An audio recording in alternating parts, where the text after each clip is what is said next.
Today's video is solution of linear differential equation with constant coefficient. Differential equation के जो starting के topics हैं order and degree वो मैंने अपनी पिछली वीडियो में डिस्कस करा हुआ है। तो आप लोगों में से किसी को भी ऑर्डर या डिग्री में प्रॉब्लम है तो आप जाके वो मेरी वीडियो देख सकते हैं। And here now we are going to discuss about this topic. यहाँ पर मैंने एक लीनियर डिफरेंशियल इक्वेशन लिखा हुआ है ये हायर ऑर्डर के, जिसमें ये विद कांस्टेंट कोफिशिएंट का सिंपल मतलब ये है कि जो इसका कोफिशिएंट है A0 A1 A2 AN वो आपका एक न्यूमेरिक वैल्यू होनी चाहिए, कांस्टेंट होनी चाहिए। And where QX is the function of X। ये इक्वेशन देखने में काफ़ी लंबी लग रही है, बड़ी लग रही है, तो इसको हम लोग सिम्बॉलिक फॉर्म में लिखते हैं। सिम्बॉलिक फॉर्म में सिर्फ क्या लिखते हैं कि जो हम ये d/dx यूज़ करते हैं इसको हम डी ऑपरेटर लगा देते हैं, मतलब इसको कैपिटल डी से लिख देते हैं। जैसे यहाँ पर इस इक्वेशन में क्या है A0 d⁻n/y dxn, तो यहाँ पर मैंने क्या लिखा हुआ है A0 d⁻n, मतलब d/dx को हमने सिंपल d से डिनोट किया है और उसकी पावर जितना है उतना हम लिख देते हैं n। यहाँ पर क्या है A1 लिखा d⁻n-1, मतलब d/dx को हमने कैपिटल D लिखा और जितना पावर है उतना मैंने लगा दिया। तो सिंबॉलिक फॉर्म में सिर्फ यही करते हैं, जहाँ d/dx है उसको हम कैपिटल D से डिनोट कर देते हैं। और जो इसका सोल्यूशन होता है किसी भी linear differential equation with constant coefficient का, वो होता है y is equal to CF plus PI, where CF is complementary function and PI is particular integral. अब CF और PI कैसे फाइंड आउट करते हैं? जो आपका ये इक्वेशन है लीनियर डिफरेंशियल इक्वेशन, इसका जो ये वाला पार्ट है लेफ्ट हैंड साइड वाला, वो हमको CF देता है और जो QX वाला पार्ट है वो हमको PI वैल्यू देती है। इसका मतलब अगर किसी डिफरेंशियल इक्वेशन का right hand side part zero है तो उसकी PI वैल्यू क्या होगी? ज़ीरो। क्यों? क्योंकि QX ही हमें क्या देता है? PI देता है। अगर ये ज़ीरो हो गया तो वहाँ PI वैल्यू ज़ीरो हो जाती है। तो किसी भी differential equation, linear differential equation का जो सोल्यूशन होता है वो CF प्लस PI होता है। तो मतलब पहले हमें इस इक्वेशन का CF निकालना होगा, फिर PI निकालना होगा। तो पहले हम CF की बात कर लेते हैं कि कैसे हम CF वैल्यू फाइंड आउट करते हैं। CF वैल्यू फाइंड आउट करने के लिए हमारे पास जो इक्वेशन होती है उसका पहले हम ऑक्सिलरी इक्वेशन लिखते हैं। ऑक्सिलरी इक्वेशन में सिंपल हम क्या करते हैं, जहाँ पर भी हमारा D ऑपरेटर होता है वहाँ पर हम M लिखते हैं और जो हमारा QX वाला पार्ट होता है उसको हम जीरो कर देते हैं। जैसे मान लीजिए हमारे पास कोई इक्वेशन है, मैंने लिखा d² - 4y is equal to QX कोई फंक्शन है, मान लीजिए कोई भी फंक्शन हो जाता है, ये e⁻x x+2 कोई भी x का फंक्शन हो सकता है। तो इसका हम ऑक्सिलरी इक्वेशन क्या करते हैं, जहाँ पर हमारे पास D होता है उसको हम M से रिप्लेस करते हैं और y की जगह हम 1 रख देते हैं। जैसे y है उसको हम 1 से रिप्लेस कर देते हैं, इज इक्वल टू ये QX वाला पार्ट है उसको हम 0 कर देते हैं। अब यहाँ से हमें क्या मिलता है? M की वैल्यू मिलती है। जितने ऑर्डर का ये इक्वेशन होता है ना हमारे पास, उतनी M की वैल्यू आती है। तो यहाँ से अगर हम M की वैल्यू फाइंड आउट करें तो क्या आता है? M-2 M+2 is equal to 0। यहाँ से M की दो वैल्यू आ गई, 2 एंड -2। तो पहले CF वैल्यू फाइंड आउट करने के लिए उसका हम ऑक्सिलरी इक्वेशन लिखते हैं, वहाँ से हम M के रूट्स फाइंड आउट करते हैं। अब हम M के रूट्स जब हमें मिल जाते हैं तो M की डिफरेंट वैल्यू जैसी भी हमारे पास मिलती है उसके हिसाब से हम उसका CF वैल्यू फाइंड आउट करते हैं। वैल्यू फाइंड आउट करने के लिए हमारे पास टोटल 6 केसेस हैं on the basis of roots of auxiliary equation. तो जो पहला केस है, when roots of auxiliary equation are real and distinct, means जो आपने डिफरेंशियल इक्वेशन लिया है पहले आप उसका ऑक्सिलरी इक्वेशन निकालेंगे। अगर उस इक्वेशन के रूट्स रियल आते हैं और डिफरेंट आते हैं तो आपका जो CF लिखने का तरीका होगा, CF is equal to C1 e⁻m1x plus C2 e⁻m2x plus ... CN e⁻mnx। यहाँ पर जो M1 M2 M3 और Mn तक जो हमने वैल्यू ली है वो रूट्स हैं। जो ऑक्सिलरी इक्वेशन आपने निकाला है वो M की वैल्यूज़ हैं, डिफरेंट एंड रियल है। तो अगर मैं किसी एग्जांपल से आपको समझाऊं तो अगर मैं यहाँ पर कोई एग्जांपल लूँ, ये मैंने एक एग्जांपल लिया, ये यहाँ पर QX भी हो सकता है। एक्चुअली में जब CF फाइंड आउट करते हैं तो वैसे भी राइट साइड वाला पार्ट होता है उसकी वैल्यू हम 0 रखते हैं, तो QX की वैल्यू हमने 0 रख दी। तो ऑक्सिलरी इक्वेशन कैसे फाइंड आउट करते हैं, D की जगह आप M लिखें और y को 1 से रिप्लेस करिए। तो यहाँ से M की वैल्यू क्या आएगी, इसको क्या लिखेंगे, M-2 M-1 is equal to 0। तो यहाँ से m की वैल्यू क्या आ गई 2 1। तो ये जो m की वैल्यू आई है रियल है, 2 और 1 रियल है और डिफरेंट है। तो CF कैसे फाइंड आउट करेंगे? CF is equal to C1 e⁻2x plus C2 e⁻x। जितनी m की वैल्यू आएगी उतने ही आर्बिट्री कांस्टेंट यूज़ होते हैं। C1 C2 यहाँ पे दो आर्बिट्री कांस्टेंट हैं C1 एंड C2। m की वैल्यू भी क्या है? 2 है, 2 और 1। तो CF ऐसे लिखेंगे जब आपके रूट्स रियल हो और डिफरेंट हो। जो केस नंबर 2 आता है वो है when roots of auxiliary equation are real and equal. जैसे m की वैल्यू क्या आई? m1 m1 m2 m2 m2। यहाँ पर m1 m1 क्या है? रियल भी है और क्या है? इक्वल है। यहाँ पर जो m2 आई है वो 3 वैल्यूज़ हैं, m2 m2 m2, ये इक्वल है। तो इसका जो CF लिखने का तरीका होगा वो होगा C1 प्लस C2x e⁻m1x। अब m1 कितनी बार आया है? 2 बार, m1 m1।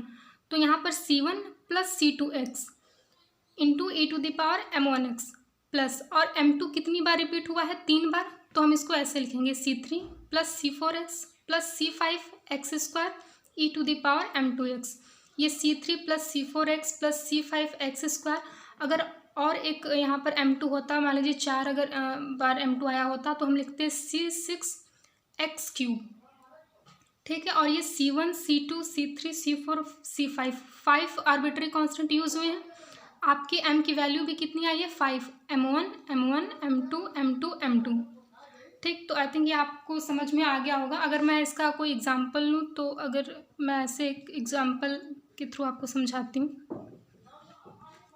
y is equal to 0, तो d की जगह पर क्या रखेंगे? m रखेंगे, m² माइनस 4m प्लस 4, और y को 1 से रिप्लेस कर दिया इज इक्वल टू 0। यहाँ से m की वैल्यू क्या आएगी? m-2 is equal to 0। m क्या आई? 2 एंड 2। यहाँ पर क्या है? ये रियल है, 2 रियल है और क्या है? इक्वल रूट्स हैं। तो इसका CF हम कैसे लिखेंगे? CF is equal to C1 plus C2x। यहाँ पर कितनी वैल्यू है m की? 2 वैल्यू। तो आर्बिट्री कांस्टेंट कितने यूज होंगे? 2, C1 और C2 into e⁻2x। Third case है when roots of auxiliary equation are imaginary and distinct. जैसे यहाँ पर मैंने रूट्स लिखे हुए हैं, m is equal to alpha plus minus i beta और दूसरा है mu plus minus i delta. तो इसका जो CF फाइंड आउट करने का तरीका होता है वो है e⁻α x C1 cos beta x plus C2 sin beta x plus, ये दूसरे वाले रूट के लिए यहाँ पर लिखा हुआ है e⁻μx C3 cos delta x plus C4 sin delta x। तो इस रूट में अल्फ़ा क्या है? रियल वैल्यू है और बीटा क्या है? Imaginary value. इसी तरह इस वाले रूट में म्यू क्या है? रियल वैल्यू और डेल्टा क्या है? Imaginary value. तो जो हम CF लिखते हैं तो e की पावर रियल वैल्यू लिखते हैं इंटू एक्स, और ब्रैकेट में जो इमेजनरी वाला पार्ट होता है उसको कॉस और साइन के फॉर्म में लिखते हैं, जैसे C1 cos beta x plus C2 sin beta x. अब यहाँ पर दो कांस्टेंट यूज हुए हैं C1 और C2 सिर्फ इस सिंगल रूट के लिए। क्यों? क्योंकि यहाँ पर alpha plus minus i beta है। कोई भी इमेजनरी वैल्यू, कोई भी जो इमेजनरी रूट हमारा आता है a plus minus i b के फॉर्म में, वो कभी भी सिंगल प्लस या सिंगल माइनस के फॉर्म में नहीं आता है। अगर कोई रूट आता है आपका इमेजनरी तो वो प्लस माइनस दोनों के फॉर्म में होता है। अगर आपको कोई कहता है कि इमेजनरी रूट है a प्लस आई बी, तो वहाँ पर a माइनस आई भी एग्जिस्ट करता है। तो अल्फ़ा क्या है? ये रियल वैल्यू होती है और बीटा क्या होता है? वो इमेजनरी वैल्यू होती है। तो C1 cos beta x plus C2 sin beta x, यहाँ पर प्लस माइनस दोनों है, इसलिए C1 और C2 दो आर्बिट्री कांस्टेंट यूज हुए हैं। इसी तरह इस वाले रूट के लिए e⁻μx, म्यू क्या है? रियल वैल्यू है, इसलिए e की पावर में चला गया और डेल्टा के साथ कॉस और साइन का फॉर्म लगा देंगे। अगर मैं एग्जाम्पल लूँ यहाँ पर, तो d² plus d plus 1 is equal y is equal to 0। तो ऑक्सिलरी इक्वेशन इसका पहले हम लिखेंगे, तो m² plus m plus 1, y को 1 से रिप्लेस करेंगे इज इक्वल टू 0। तो यहाँ पर m की वैल्यू कैसे फाइंड करेंगे? माइनस b, ये इक्वेशन लगाएंगे, minus b plus minus square root of b² minus 4ac upon 2a, ये लगाएंगे। तो यहाँ पर इक्वेशन फॉर्मूला हम लगाते हैं, minus b plus minus square root b² minus 4ac /2। तो यहाँ से जो वैल्यू आएगी वो आएगी -1/2 प्लस माइनस आई √3/2। ठीक, तो ये आपकी वैल्यू आ गई इक्वेशन की। तो ये इमेजनरी वैल्यू है -1/2 प्लस माइनस आई √3/2। यहाँ पर -1/2 क्या है, रियल पार्ट है, और √3/2 क्या है, इमेजनरी पार्ट है। तो अगर हम इसका CF वैल्यू लिखें, यहाँ पर एक्चुअली 1 रूट ही आई है, अगर 2 रूट आता तो हम ऐसे म्यू प्लस आई डेल्टा के फॉर्म में भी लिखते हैं उसको। तो यहाँ पर सिंगल रूट है, तो यहाँ पर क्या लिखेंगे, CF इज इक्वल टू ई की पावर में कौन सी वैल्यू जाती है, रियल वैल्यू। तो रियल यहाँ पर क्या है, -1/2, तो -1/2 इंटू एक्स, ब्रैकेट लगाएंगे, C1 कॉस, यहाँ पर इमेजनरी वैल्यू क्या है, √3/2, तो √3/2 x plus C2 sign √3/2 x. ये हो गई आपकी CF वैल्यू। जो फोर्थ नेक्स्ट के साथ है वो है when roots of auxiliary equation are repeated imaginary. इसका मतलब जो आपने डिफरेंशियल इक्वेशन लिखा और फिर उसका ऑक्सिलरी इक्वेशन लिखा, अगर उसके रूट्स रिपीटेड इमेजनरी हैं, मतलब इमेजनरी नंबर आ रहा है रिपीटेड फॉर्म में, जैसे m की value alpha plus minus i beta, दूसरी वैल्यू भी आई आपकी alpha plus minus i beta, और तीसरी डिफरेंट भी हो सकती है या सेम भी हो सकती है, म्यू प्लस आई डेल्टा। मतलब यहाँ पर जो आपको समझना है, जो कॉन्सेप्ट है वो सेम रूट का समझना है, जैसे alpha plus minus i beta. तो जैसे हम रियल के लिए लिखते थे C1 + C2 x into e to the power वाला फॉर्म, तो यहाँ पर पूरा वही रहेगा, सिर्फ अगर अगर यहाँ पर 2 रूट्स जो हैं वो सेम है तो उनके लिए C1 + C2 x यूज हो जाएगा। जैसे CF क्या आ गया, e to the power alpha x, इन दोनों में जो रियल पार्ट है वो क्या है, अल्फ़ा है, तो e to the power alpha x into, ये दोनों सेम है तो इनके लिए यूज होगा C1 + C2 x cos beta x plus C3 + C4 x sign beta x plus, और ये जो नीचे वाला मैंने इक्वेशन लिखा है वो म्यू प्लस आई डेल्टा के लिए e to the power mu x C5 cos delta x plus C6 sine delta x। आप ये ध्यान रखिएगा जब भी आर्बिट्री कांस्टेंट यूज़ कर रहे हैं वो डिफरेंट होते हैं, जैसे यहाँ पे C1 C2 C3 C4 C5 C6। तो अगर मैं इसको एग्जाम्पल के थ्रू समझाऊँ तो आप ये एग्जाम्पल ले सकते हैं सेम रूट के लिए।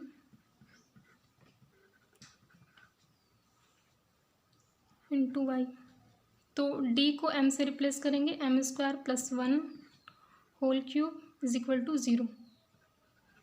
तो ये होल क्यूब को आप सिंपल ये 0 नहीं इक्वेट कर देंगे, इसको अलग अलग पहले आप लिख लेंगे, m² + 1 m² + 1 m² + 1 is equal to 0।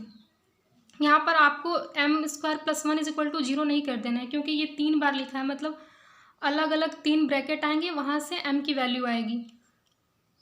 तो यहाँ पर अगर सबको 0 के इक्वल करें बराबर तो m² + 1 इज इक्वल टू 0 हो जाएगा। तो यहाँ से क्या आएगा, m² इज इक्वल टू -1 लिख सकते हैं, और -1 को हम क्या लिख सकते हैं, अगर -1 को इमेजनरी फॉर्म में लिखें तो क्या लिख सकते हैं, i² × 1, i² की वैल्यू माइनस होती है तो ये i² × 1 हो गया। तो यहाँ से m की वैल्यू क्या आई, +-i।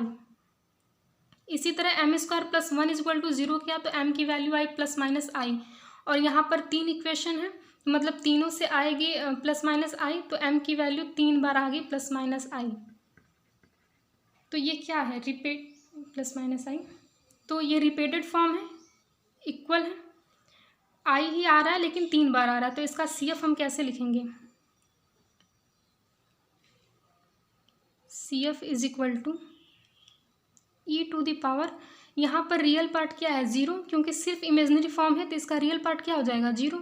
तो e to the power 0x into C1 + C2 + C3 C2x + C3x² into cos beta x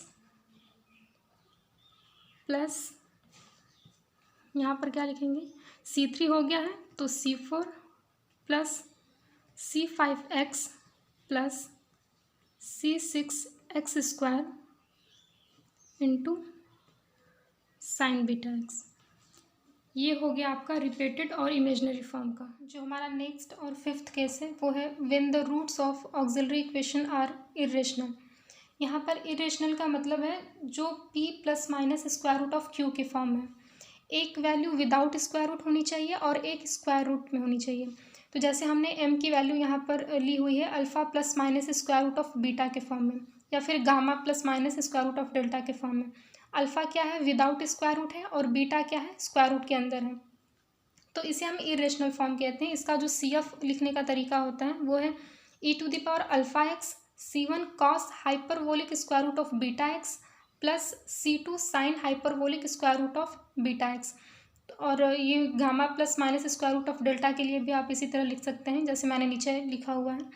तो यहाँ पर e की पावर में हमने क्या लिखा है, जो विदाउट स्क्वायर रूट है उसे हमने e के पावर में लिखा हुआ है, और जो स्क्वायर रूट ऑफ बीटा है, जो बीटा का है, उसे कॉस और साइन के फॉर्म में हम लिख देते हैं विद हाइपरबोलिक। ये हाइपरबोलिक जो हमने h सिंबल लिया हुआ है, ये हाइपरबोलिक का सिंबल है। तो e⁴ मीन्स e⁴ वो वैल्यू जो विदाउट स्क्वायर रूट है alpha x, C1 cos hyperbolic square root of beta x plus C2 sine hyperbolic square root of beta x. ये बिल्कुल इमेजनरी वाले फॉर्म की तरह है, a प्लस माइनस IB के फॉर्म में। उसमें क्या करते थे, e की पावर में वो वैल्यू रखते थे जो रियल होती थी, और जो इमेजनरी होते थे उसको कॉस और साइन के फॉर्म में। इरेशनल में क्या करना है, e की पावर में वो वैल्यू रखेंगे जो विदाउट स्क्वायर रूट है, और कॉस और साइन के फॉर्म में क्या लिखेंगे, जो स्क्वायर रूट के अंदर है विद हाइपरबोलिक साइन। अगर मैं इसका एग्जाम्पल आपको समझाऊँ किसी एग्जाम्पल के थ्रू, तो एक एग्जाम्पल लेते हैं। d² - 4d + 1 × y = 0। तो पहले इसका हम ऑक्सिलरी इक्वेशन लिखेंगे। तो d को क्या करेंगे, m से रिप्लेस करेंगे, m² - 4m + 1, और y को 1 से रिप्लेस कर देंगे = 0। इसकी वैल्यू हम निकालेंगे -b plus minus square root of b का स्क्वायर -4ac अपॉन 2a। तो यहाँ पर वैल्यू क्या आ जाएगी, 4 minus square root of 12 upon 2। 4 plus minus square root of 12 को क्या लिख सकते हैं, 2 square root of 3 upon 2। 2 plus minus square root of 3। तो ये जो रूट आया है 2 plus minus square root of 3, ये किस फॉर्म का है, इरेशनल फॉर्म का है, p plus minus square root of q का। तो 2 क्या है, p की वैल्यू है, स्क्वायर रूट ऑफ 3 क्या है, यहाँ पर ये q की वैल्यू है। जैसे ये मैंने यहाँ पर लिखा हुआ है ना, alpha plus minus square root of beta, तो अल्फ़ा की जगह यहाँ पर क्या आया है, 2 आया है, और बीटा की जगह क्या है, 3 है। तो इसका हम CF कैसे फाइंड आउट करेंगे, लिखेंगे CF = e⁴ without square root वाली value 2x in bracket C1 cos hyperbolic square root of 3x plus C2 sine hyperbolic square root of 3x। तो ऐसे हम फाइंड आउट करते हैं इरेशनल जो वैल्यूज़ आती हैं उनके CF। तो ये हो गया when the roots of auxiliary equation are irrational, इसके हो गए। अब अगर आपका इरेशनल फॉर्म है वो रिपीट कर रहा है, मतलब ये केस 6 में आ जाता है, when roots of auxiliary equation are repeated irrational. तो m की वैल्यू क्या होगी, alpha plus minus square root of beta, alpha plus minus square root of beta, means alpha plus minus square root of beta ही 2 बार आ रहा है।